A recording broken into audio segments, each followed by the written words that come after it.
Putting on the Blitz, Friday Night Blitz, that is. Week 8 is now in the books. Next Friday is the end of the regular season. We got highlights of teams looking to hang on to first place conference spots and others looking to propel themselves to the top. Let's start with our showdown game of the week. Bayport and West Pere swashbuckling for the top spot of the FRCC North.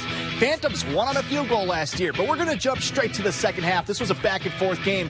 Brady Moon puts the Pirates on top. A conference title is on the line, so they're going to onside kick it, and guess what? They recover it.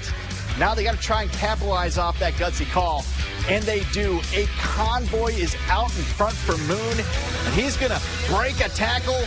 Finds Pere. They go up 10. Pirates up 17 here, but here comes the Phantoms. Bryson airs it out to Darian Acevedo Ortiz for a huge touchdown. Look at that grab. Are you kidding me? Now they got to onside kick it under 4 minutes to go. Can they get it? They do. Under 1:30 here, Bryson is going to swing it out to his running back, Ryan Lutz, and he goes in for 6. They're down 3. They can't get another onside kick, can they? They do! West Pere now, 18 seconds to go, inside the 5.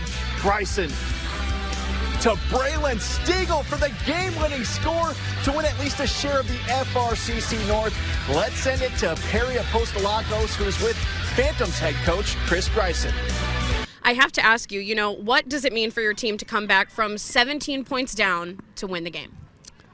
I'm still in shock a little bit, to be honest with you. I mean, you always have to believe first that you can come back before you can come back. And I knew we needed some good bounces of the ball. And we had to score. And, man, we scored a couple touchdowns, but then we got a call back for penalties. And but the guys kept on persevering and kept on going, and I was so impressed with that. And then, obviously, the 2 onside kicks was just huge.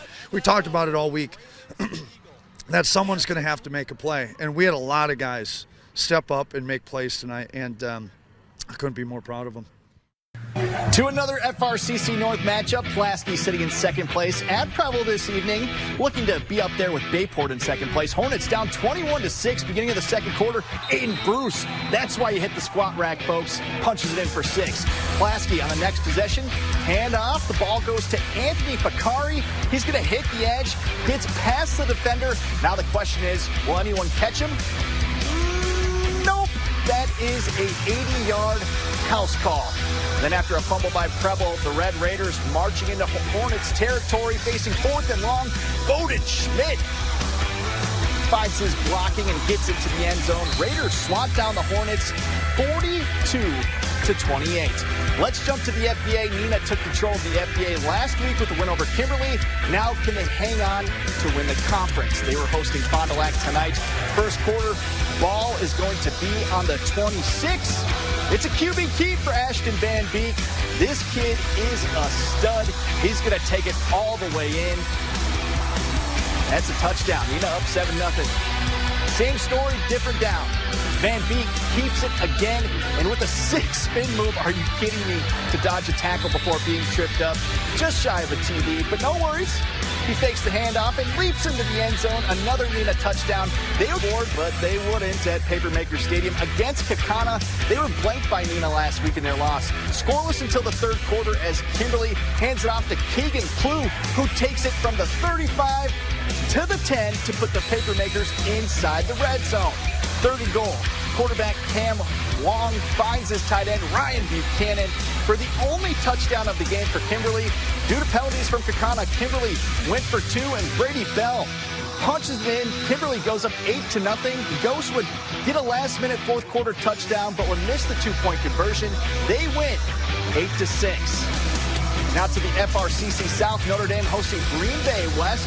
They came into the night tied with Oshkosh North at the top of the conference. Wildcats start out with the ball, and they go right to the air. Unfortunately for them, Carter Morris, he's going to be picked off by Notre Dame's Alex Siak. But if you watch Notre Dame football, you know what comes next. Handoff goes to Kingston Allen. There he goes, using that Flash Gordon speed for the touchdown. Tritons take down the Wildcats 44 to 7. With a Triton's victory and an Oshkosh North win over Sheboygan North, that sets up a match for all the marbles in the FRCC South next week. Notre Dame and the Spartans will duke it out for the conference title on our Showdown Game of the Week next Friday on TV 32 WACY. Don't miss it. Now let's send it out to Kelly Hallinan, who's standing by for another conference battle with huge implications. It's a battle in the Big East. Undefeated Manitowoc Lutheran hosting Hilbert. The Lancers looking to stay atop the conference and clinch at least a share of the Big East title. Let's check it out. Manitowoc Lutheran takes the field, and on the opening kickoff, Isaiah Muchka sets the tone early with a big return. That leads to the first score of the night. It's Isaac Wagner who punches it in, and the Lancers quickly go up 6-0. Later in the first, it's Wagner again, breaking free with his legs. He could not be stopped tonight. Manitowoc Lutheran leads 13-0. But Hilbert answers before the quarter ends. Ezra Savella with a huge run to set it up, and Luis Pena finishes the drive. The Wolves cut the lead to 6. The Lancers keep the pressure on, though. Jamin Ott going deep to Noah Dillon, who hauls it in. Then, in the second quarter, Ott keeps it himself. Manitowoc Lutheran rolling into the half, up 34-7. And they never looked back, dominating the Wolves. Final score, 54-13. 4 years ago, all of us seniors made a promise that we're going to turn this program around and become conference championships one year. And this is our year now. We said what we're going to do, and we did it. This means everything to me. My love for football has only grown these last couple of years, and especially this year. It's meant everything, and the promise that we made 4 years ago, I'm very happy that we were able to make that come true. I have a special spot in my heart for this group, and to see their goals pay off is just, I love them. I love them so much, so it's awesome. Next week, the Lancers will look to clinch the Big East title outright against Reedsville. From Manitowoc Lutheran High School, Kelly Hallinan, NBC 26 Sports. And Manitowoc Lutheran is a wagon. Don't go anywhere. The play of the night is coming up next. It's time for our play of the night. West to Pere coming back from 17 points down. Patrick Greisen, one of the best quarterbacks in the entire state, finds his receiver, Braylon Stiegel, in the end zone. What a grab. What a throw. Phantoms win at least a share of the FRCC North. Let's take another look at that. Wow, what a grab. Ice in both their veins. We'll see if the Phantoms can win the FRCC North outright if they can beat Appleton West next week. So lots of great games. We'll have all the coverage for you next Friday. The end of the regular season, week 9, is already next week. It's unbelievable. But thanks for tuning in to Friday Night Blitz tonight. I appreciate it. Have a great rest of your weekend. I know I will.